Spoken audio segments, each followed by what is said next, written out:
Bapak, Ibu, saudara-saudari yang terkasih di dalam Kristus, terima kasih sudah bergabung di dalam video ini.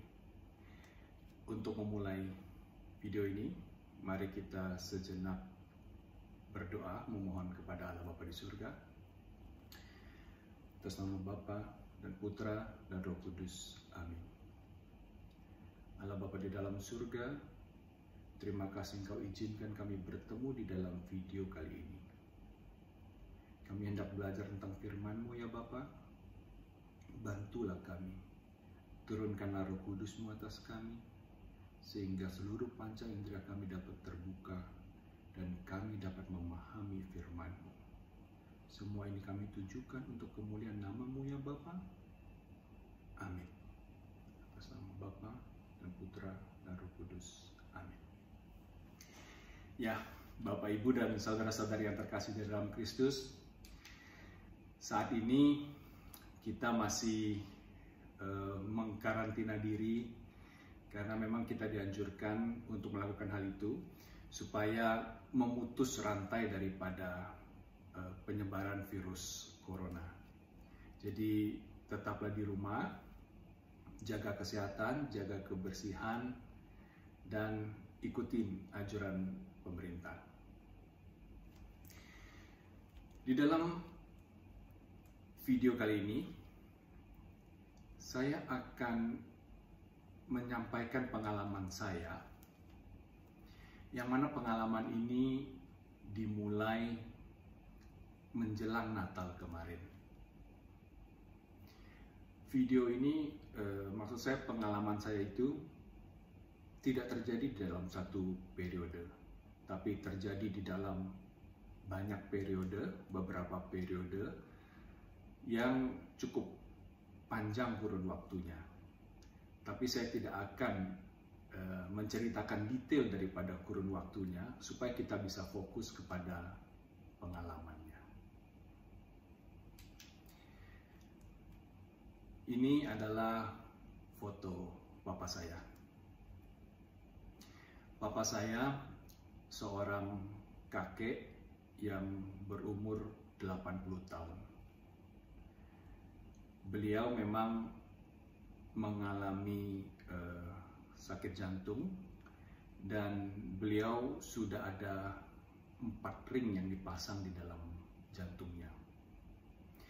Nah, menjelang Natal kemarin, papa saya setiap kali beraktivitas, dia merasakan sesak. Beraktivitas, sesak. Jadi ini kita merasa pasti ada sesuatu yang sudah tidak beres. Nah, jadi kemudian kami menghubungi dokter yang dulu menangani papa sekitar 5 tahun lalu. Itu Dr. T. Jihan. Beliau adalah dokter di Malaysia. Itu di klinik Sunway di Kuala Lumpur. Nah, setelah bikin janji lewat telepon kepada Dr. T, saya dan papa saya berangkatlah ke Kuala Lumpur untuk melakukan pemeriksaan. Kenapa kondisi papa bisa seperti itu? Kami berangkat lebih awal 1 hari supaya bisa beristirahat. Jadi keesokan harinya baru papa ke klinik Sunway itu menemui dokter. Nah, kami kemudian besoknya ke klinik Sunway, ketemu dengan Dr. T di ruang prakteknya dan berkonsultasi tentang keadaan yang papa alami. Nah, kemudian Dr. T mengajak papa masuk ke ruangan yang ada di belakang ruang prakteknya itu. Satu ruangan yang lebih besar lagi, yang di dalamnya ada meja operasi dan peralatan-peralatan yang lengkap, termasuk peralatan untuk kateter. Jadi papa waktu itu dilakukan tindakan kateter. Sementara saya menunggu di tempat prakteknya dokter, itu waktu rasanya berjalan pelan sekali, lama sekali. Saya tunggu-tunggu apa hasilnya.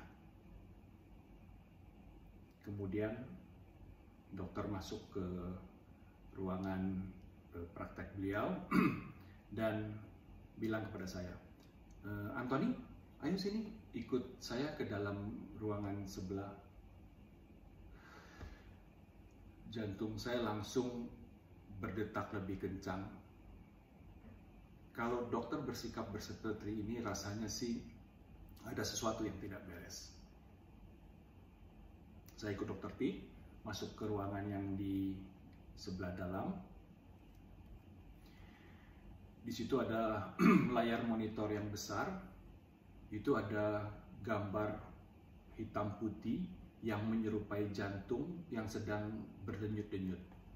Sedangkan papa saya itu ada di ruangan yang lebih dalam lagi, dibatasi partisi kaca yang tidak tembus pandang. Nah, kemudian dokter T cerita ke saya, Anthony, ini adalah gambar jantung papa kamu saat ini. Jadi kamu lihat jantungnya hidup, berdetak, berdenyut. Itu denyutnya cukup baik, cukup normal.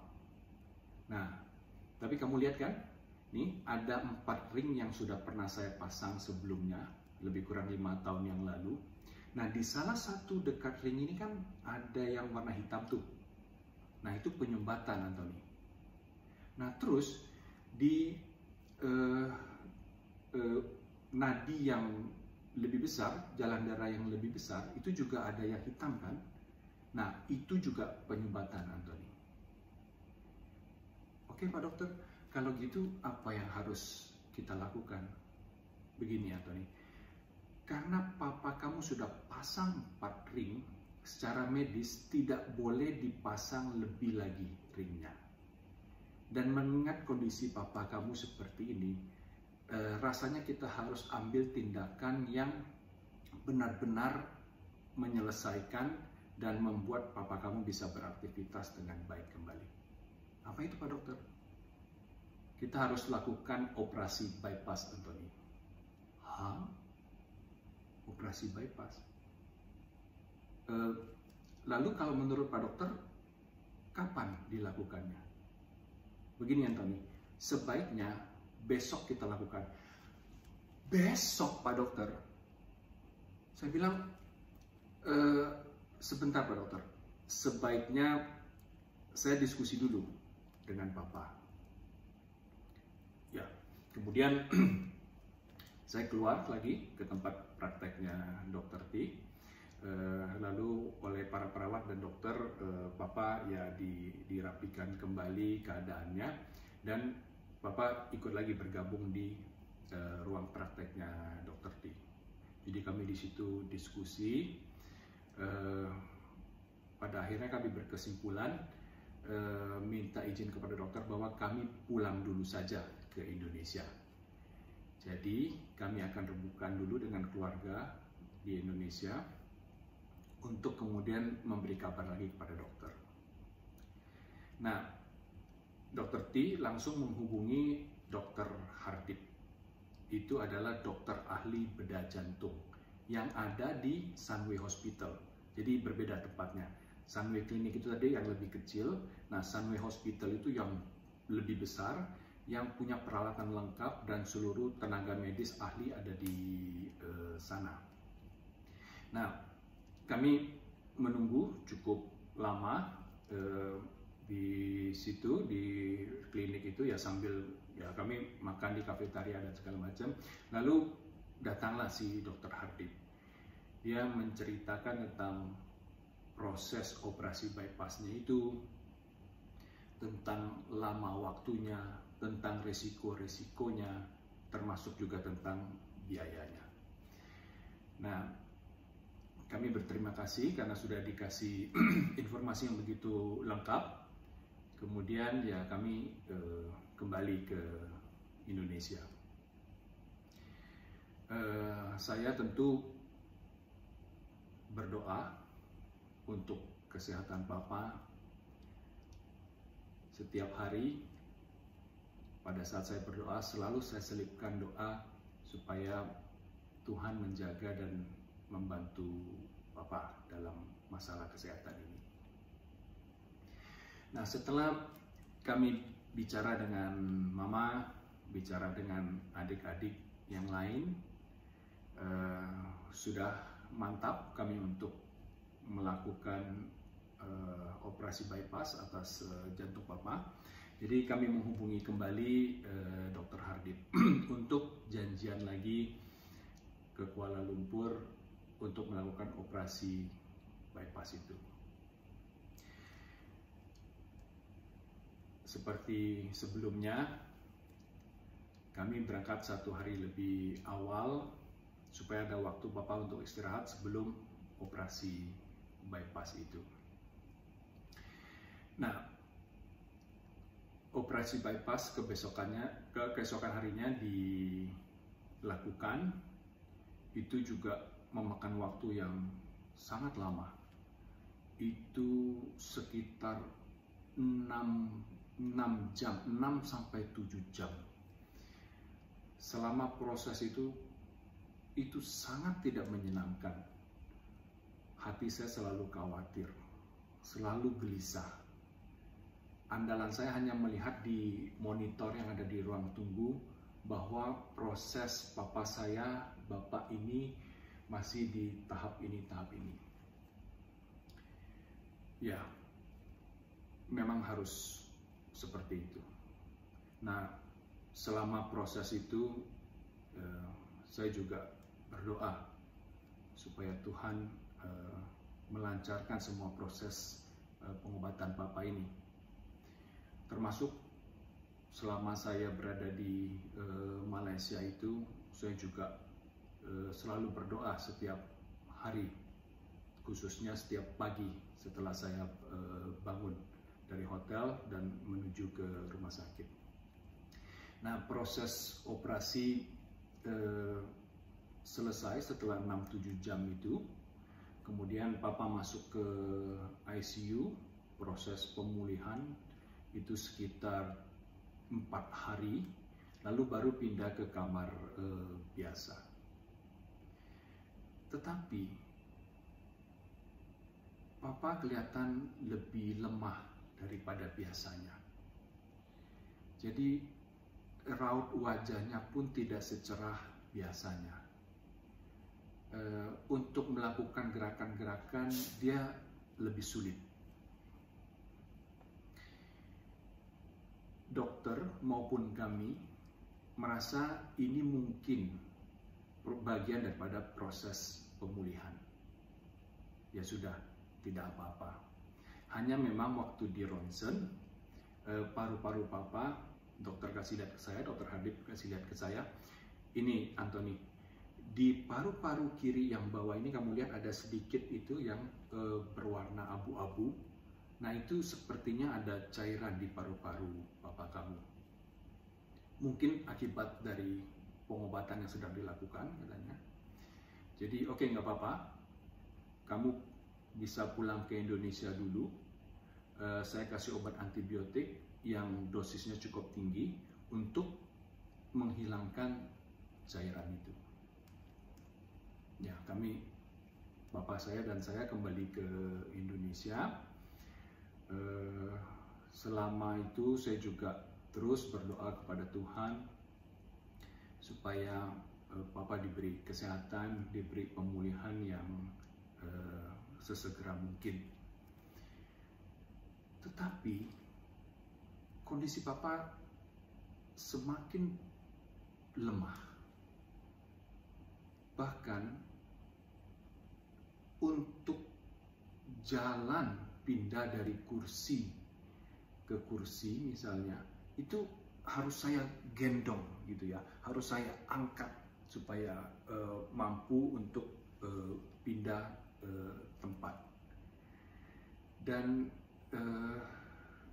kaki Papa yang bekas diambil uratnya untuk bypass jantung itu mengalami pembengkakan, jadi kakinya bengkak. Wah, kami lihat ini situasi tidak baik gitu ya. Nah, janji untuk ketemu dokter adalah masih cukup lama. Maksudnya kembali untuk kontrol ke Dr. Hardip di Kuala Lumpur itu masih cukup lama. Tapi melihat kondisi seperti itu, ya sudah, kami berangkat lagi. Tentu sebelumnya bikin appointment dengan Dr. Hardip. Nah, persiapan kami, persiapan saya, tentu seperti yang sebelumnya, memperkirakan sekitar ya mungkin 4 hari lah, karena waktu operasi 1 minggu kan lebih kurang. Nah ini kalau cuman untuk mengobati kondisi yang lemah ini mungkin cuman sebentar saja, saya pikir 4 harian gitu ya. Ya, sebelum berangkat saya juga berdoa kepada Tuhan. Selama di Malaysia juga saya terus berdoa kepada Tuhan gitu ya. Sampailah kami di Kuala Lumpur, kami menemui Dr. Hardip dan dilakukanlah ronsen kepada paru-paru papi. Di situ kelihatan yang dulu area abu-abunya itu hanya di pojokan, sekarang sudah melebar lebih ke atas paru-paru lagi. Wah, ini mesti bagaimana, Pak Dokter? Kata Dr. Hardip, tidak apa-apa, ini hal yang cukup biasa. Jadi saat ini juga saya akan lakukan tindakan untuk menyedot atau mengambil cairan yang ada di paru-paru itu. Itu cuman operasi kecil, cuman disobek sedikit saja untuk diambil cairannya. Jadi tidak perlu di kamar operasi, tolong booking saja kamar untuk 2-3 hari di rumah sakit ini, kamar biasa, nanti saya lakukan di sana. Oke. Kemudian proses itu kami lakukan. Waktu mau melakukan tindakan itu, saya diminta untuk keluar ruangan, karena tentu ya tidak boleh, karena ya mungkin dokter kan harus konsentrasi gitu ya, dan juga harus steril. Dan saya menunggu di lobi saja. Saya duduk-duduk di lobi.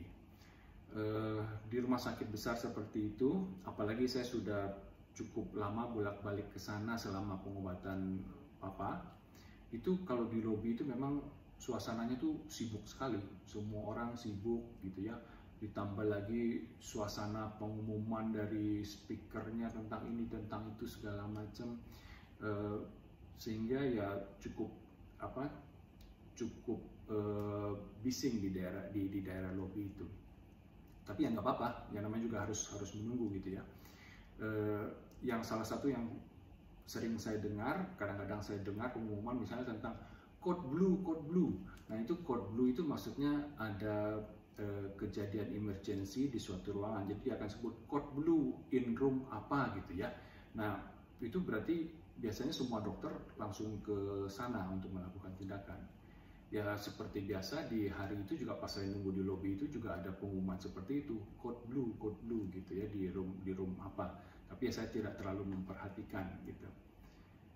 Tapi berbarengan dengan pemberitahuan code blue itu, handphone saya berbunyi. Kemudian waktu saya angkat, itu yang berbicara seorang wanita pakai bahasa Inggris.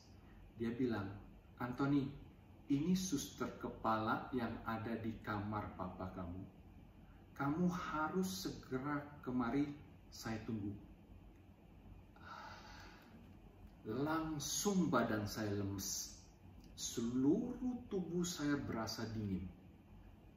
Saya sudah tahu, tadi barusan ada code blue, kemudian ada telepon seperti ini dari suster kepala. Ini pasti suatu masalah.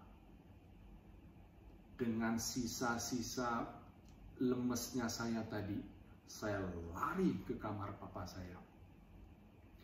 Begitu saya sampai di depan pintu kamar, saya lihat pintunya terbuka. Dari kejauhan saya lihat ranjang berantakan, tapi papa saya tidak ada. Tidak lama, suster kepala itu mendatangi saya. Dengan buru-buru dia bilang, Anthony, ayo ikut saya. Sambil dia setengah berlari, saya juga ikut di belakangnya berlari. Dia pakai kartu aksesnya itu untuk membuka semua pintu secepatnya di sepanjang lorong yang harus kami lewati itu. Saya lari di belakang dia gitu ya. Sampailah di satu ruangan, kata suster kepala itu, Anthony, ini ruangan ICU. Papa kamu sedang ada di ruangan yang itu. Kamu tunggu saja di sini ya. Nanti Dr. Hardip akan ketemu dengan kamu. Saya lihat di ruangan yang ditunjuk itu, yang kordennya tertutup, itu di dalam terlihat bayangan banyak sekali orang yang sibuk melakukan banyak hal. Kembali, itu adalah saat-saat yang sangat tidak menyenangkan. Seluruh tubuh saya dingin, seluruh tubuh saya lemas. Saya berdiri di pojokan di ruangan ICU situ supaya tidak mengganggu orang-orang.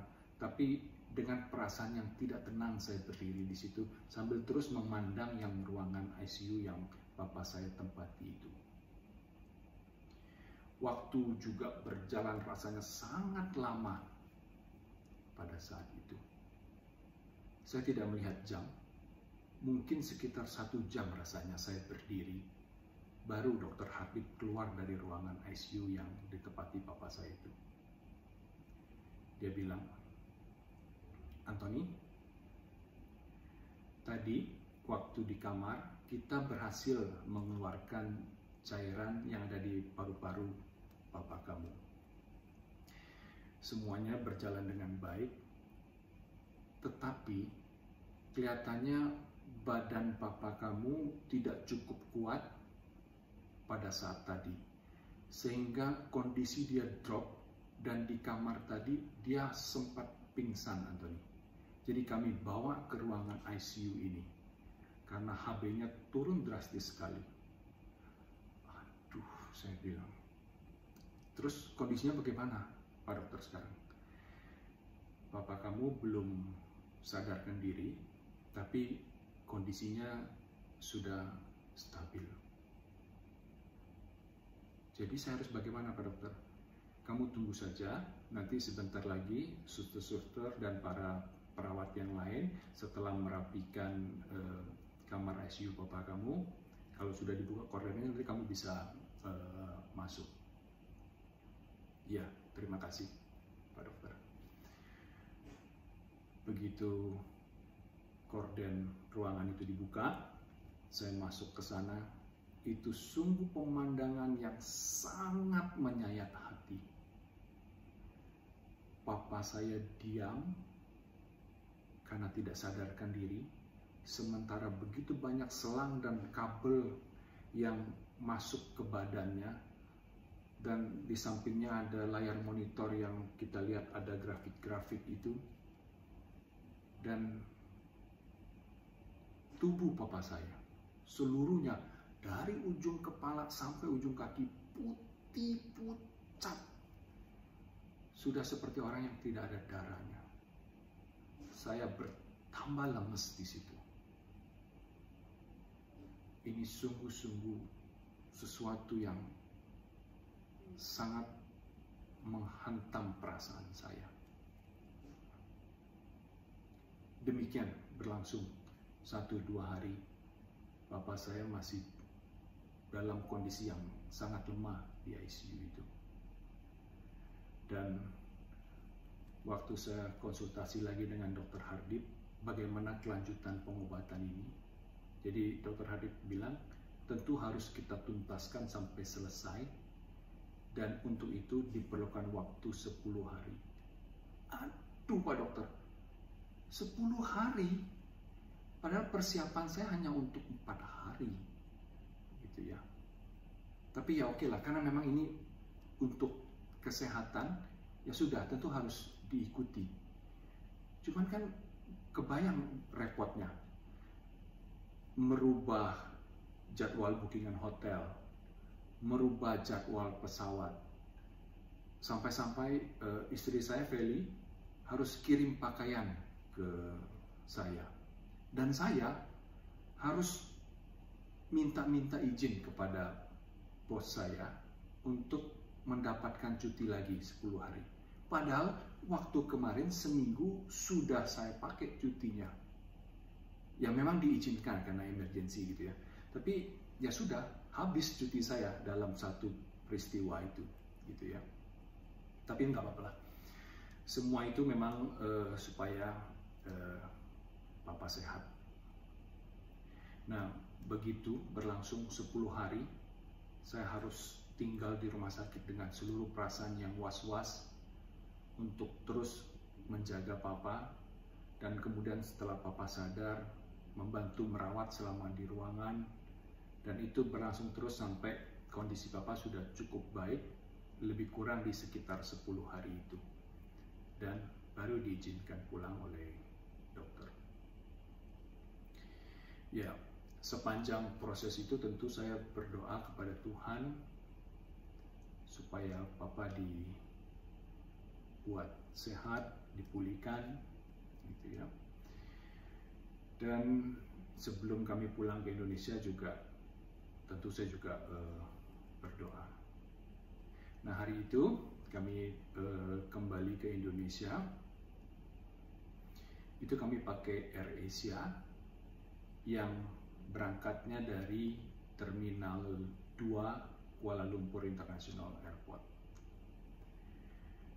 Papa saya kondisinya masih lemas begitu ya. Turun dari taksi, itu saya carikan dulu kursi roda yang ada di Bandara Kuala Lumpur. Jadi Papa naik kursi roda, lalu saya dorong ke restoran fast food yang terdekat yang pertama kali kami temukan. Itu restoran Subway. Sudah saya dudukkan Papa di sana di kursi rodanya. Saya beli minuman, air mineral. Saya bilang, Pak, tunggu di sini saja ya, saya check-in dulu. Saya pergi ke counter check-in, itu panjang minta ampun antrian untuk AirAsia. Setelah begitu lama, ya selesai check-in, kemudian saya kembali jemput Papa saya dan saya dorong untuk melewati imigrasi. Ya, saya pakai satu backpack waktu itu. Koper yang besar sudah masuk ke bagasi waktu check-in, tinggal koper yang kecil satu saya tentang di tangan sebelah lagi untuk dorong kursi rodanya Papa gitu ya. Ternyata di imigrasi juga sangat panjang antriannya, luar biasa. Dan anehnya tidak ada yang peduli loh dengan orang tua atau dengan orang sakit. Jadi tidak ada jalur khusus di Terminal 2 Kuala Lumpur itu. Harus ikut antri seperti yang lain, gitu kan. Proses yang sangat melelahkan dan membuang waktu. Dan apa? Memang waktunya menjadi mepet dengan keberangkatan pesawat. Ini saya sudah deg-degan gitu ya. Dan akhirnya 15 menit sebelum jadwal boarding, kami bisa keluar dari imigrasi. Saya sambil berlari mendorong Papa untuk menuju ke gate. Tapi kalau Bapak, Ibu, dan saudara-saudara yang pernah ke Terminal 2 Kuala Lumpur International Airport, itu ternyata panjang sekali koridor-koridornya itu. Dan meliuk-liuk serta naik turun posisinya pakai ada ram tentunya. Jadi saya sambil mendorong kursi roda sambil berlari-lari gitu ya, melewati jalan yang segitu panjang, naik turun dengan berhati-hati supaya Papa saya tidak jatuh. Akhirnya sampailah di depan gate untuk keberangkatan. Waktu itu sudah tinggal 2 menit kalau lihat jam saya. Tapi ya sudah tidak ada artinya, pintu sudah ditutup. Pintu pesawat sudah ditutup. Tidak bisa naik lagi ke pesawat. Aduh. Saya bilang, ini masalah lagi. Ya, otomatis yang terpikir saat itu untuk mencari tiket, segera mencari tiket untuk pesawat berikutnya. Ya sudah, saya bilang Papa saya, Papa di sini saja. Ini koper saya titip satu. Papa jangan kemana-mana. Paspor Papa akan saya bawa. Karena saya harus beli tiket lagi. Saya lari lagi ke arah counternya AirAsia.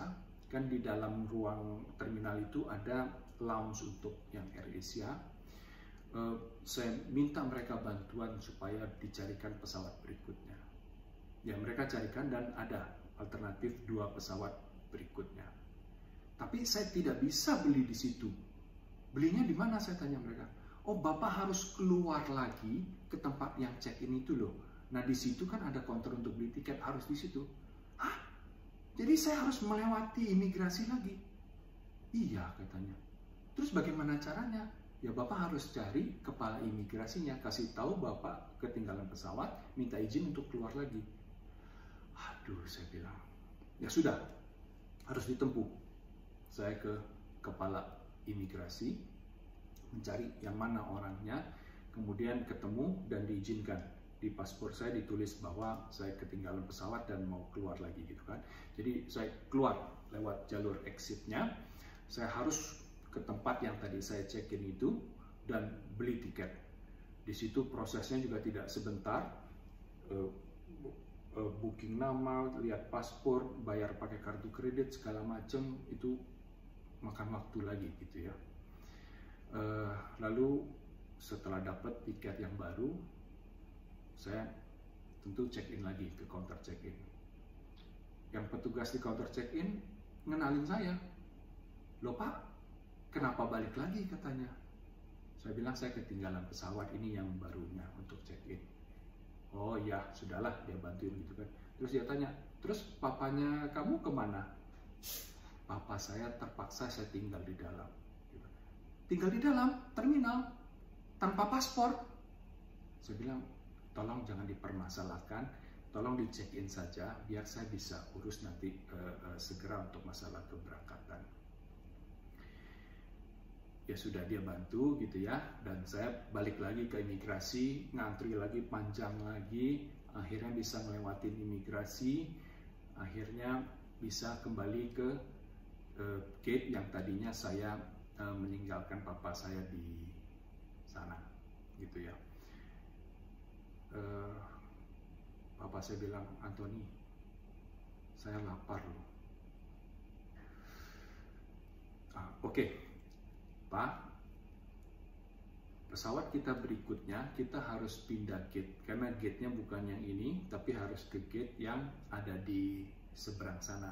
Nanti sambil jalan kita cari restoran untuk makan ya. Oke. Jadi tadi yang saya cerita, di sana yang namanya koridornya itu tidak ada yang pendek, semuanya panjang-panjang. Dan saya kembali pakai satu backpack, bawa ransel, bawa koper satu di tangan yang lain, yang tangan yang lain dorong kursi roda papa saya gitu ya, untuk melewati jalan-jalan yang panjang itu. Papa saya tahu kelihatannya bahwa saya sangat kecapean, jadi papa saya bilang, Anthony, biar papa jalan saja, kita jalan pelan-pelan. Saya bilang, jangan Pak, papa kan masih dalam proses yang lemah, masih dalam proses pemulihan. Jadi papa duduk saja, saya dorong, saya bilang. Secapek apapun saya harus dorong, papa tenang aja. Ya sudah, saya dorong sebisa mungkin dengan yang tadi sudah bolak-balik ke sana kemari, yang memang sudah capek, sudah ngos-ngosan, tetap saya dorong papa untuk ke gate yang berikutnya. Dan ya, seadanya restoran fast food yang kami ketemu di sana, kemudian saya belikan makanan untuk papa sambil menunggu pesawat. Melihat orang tua saya yang kondisinya lemah seperti itu, tapi dia makan terburu-buru karena dia kelaparan, itu pemandangan yang sangat menggetarkan hati.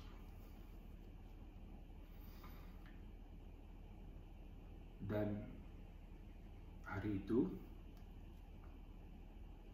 kami sampai di Indonesia sudah lewat tengah malam. yaitu hari yang sangat melelahkan. Rangkaian hari-hari, bulan-bulan yang sangat melelahkan dan penuh dengan kekhawatiran. Dan itu pun belum selesai. Masih akan ada lagi, harus balik lagi untuk kontrol ke dokter Hardip yang di Kuala Lumpur. Karena harus dicek lagi kondisi Papa. Gitu ya. Nah, cuti saya sudah habis. Bagaimana lagi harus minta izin? Ini tentu akan sulit. Sedangkan adik saya itu baru pindah kerja yang secara peraturan masih belum boleh ambil cuti, tapi ya karena emergency sudah, bagaimana caranya dia minta izin kepada bosnya supaya bisa nganterin Papa. Jadi nanti planning berikutnya itu adik saya yang nemanin Papa ke Kuala Lumpur untuk check up ke dokter jantung itu.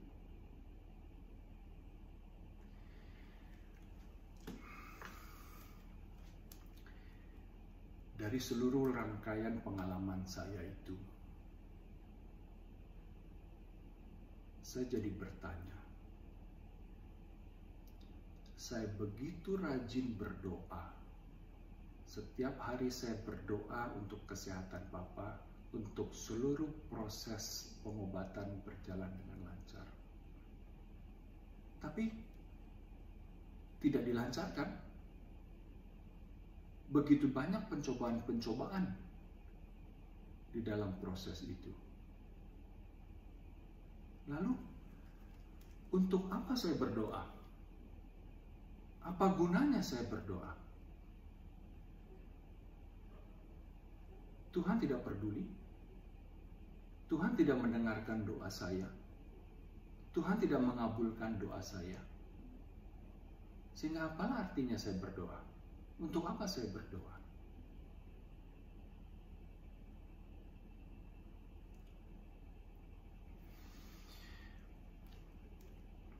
Di lingkungan saya, lingkungan Nicholas, saya ikut di dalam kelompok mempelajari Alkitab.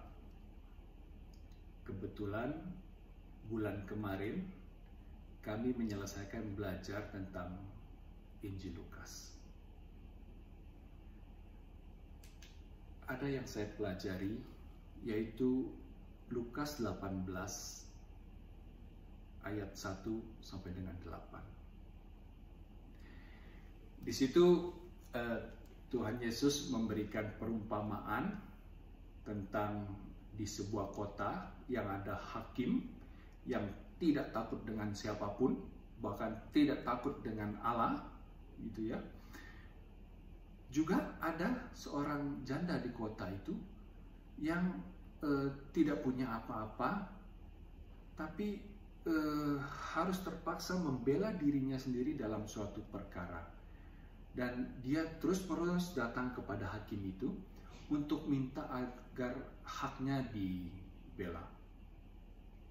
Wah, cukup lama janda itu minta seperti itu, tapi tidak ditanggapi oleh hakim itu. Selalu diusir oleh hakim itu. Cukup lama waktunya.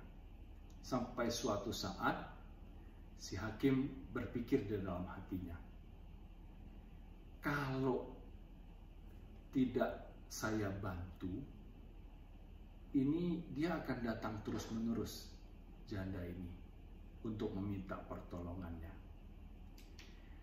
Okelah, walaupun saya tidak takut kepada siapapun, walaupun saya tidak takut kepada Allah, saya akan membenarkan janda ini, supaya dia tidak mengganggu saya lagi.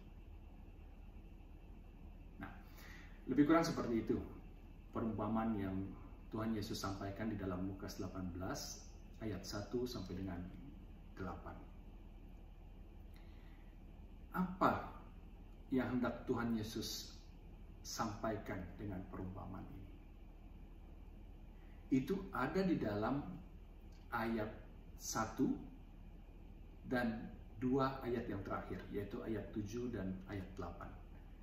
Tuhan Yesus menyampaikan secara tegas di 3 ayat itu apa yang Tuhan Yesus maksud dengan perumpamaan ini. Jadi di dalam ayat 1 waktu membuka perumpamaan ini, Tuhan Yesus menegaskan kepada kita untuk kita berdoa dengan tidak jemu-jemu. Yang mana Tuhan Yesus juga contohkan dengan selalu berdoa kepada Bapanya. Dan di dalam ayat 7, Tuhan Yesus menyampaikan janji bahwa untuk orang-orang terpilih yang berseru kepada Allah pagi dan sore, maka pasti akan dibenarkan. Siapa orang-orang terpilih itu? Ya kita, orang-orang Kristiani, orang-orang yang dipilih oleh Tuhan untuk beriman kepada Tuhan Yesus. Dan di ayat 7 juga dijanjikan bahwa Tuhan tidak akan mengulur-ngulur waktu sebelum menolong. Nah, waktu ini waktu yang seperti apa? Nah, tentu ini adalah waktunya Tuhan. Jadi Tuhan tahu kapan saatnya Tuhan harus menolong orang yang berdoa. Dan bagaimana caranya, itu juga adalah caranya Tuhan. Ini misteri Tuhan, dan kita hanya bisa yakin dan beriman. Oleh karena itu, di ayat ke-8, Tuhan Yesus juga meminta kita untuk beriman kepada Tuhan Yesus. Kalimat di dalam ayat 8 itu, Tuhan Yesus menyampaikan bahwa jika anak manusia itu datang, adakah ia mendapati iman di bumi? Itulah yang diajarkan oleh Tuhan Yesus, yang juga menjadi pelajaran bagi saya, bahwa kita harus berdoa dengan tidak jemu-jemu, karena Tuhan pasti mendengarkan, Tuhan pasti menolong, kalau kita berdoa dengan sepenuh iman kita kepada Tuhan Yesus. Lalu, bagaimana dengan pengalaman saya tadi? Doa-doa saya tidak dijawab, Tuhan tidak menolong.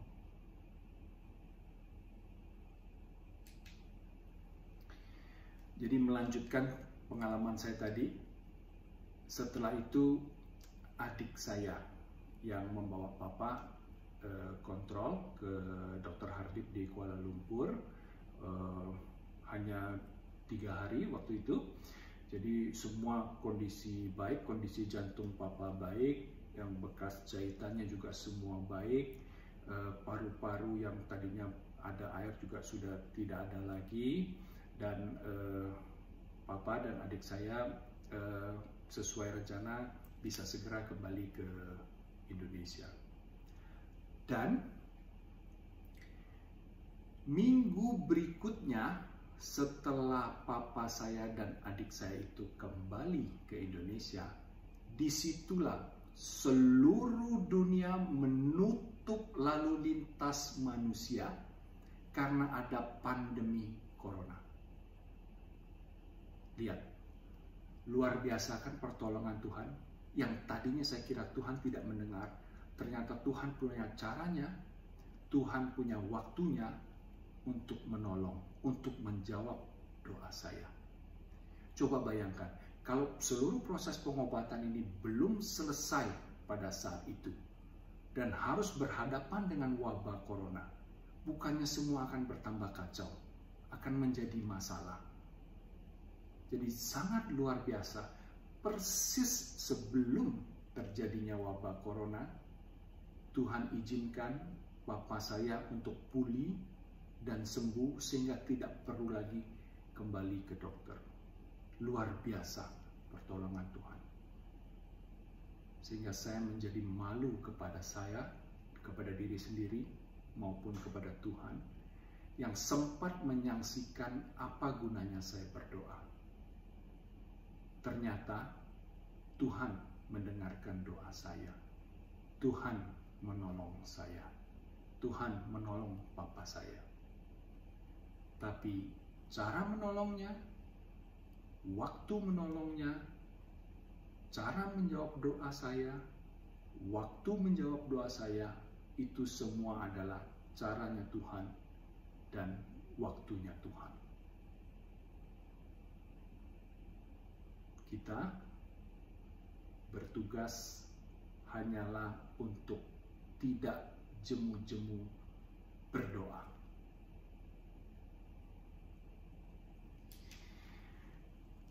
Bapak, Ibu, saudara-saudari yang terkasih di dalam Kristus, terima kasih sudah bergabung di dalam video ini. Tadi adalah pengalaman saya di mana persis sebelum kejadian wabah virus corona. Nah, bagaimana dengan pengalaman-pengalaman pada saat terjadi wabah virus corona? Untuk itu, Bapak, Ibu, dan saudara-saudari yang terkasih dalam Kristus, jangan lewatkan untuk bersama-sama kita bertemu di dalam sel besar secara online di bulan Juni ini. Di dalam sel besar online tersebut, kita akan mendengarkan pengalaman-pengalaman iman dari teman-teman, dari tim pengajar, tentang pengalaman mereka selama terjadinya wabah virus corona ini. Jadi jangan lupa ya, semuanya ikut bergabung di dalam sel besar di bulan Juni ini. Terima kasih. Tuhan memberkati.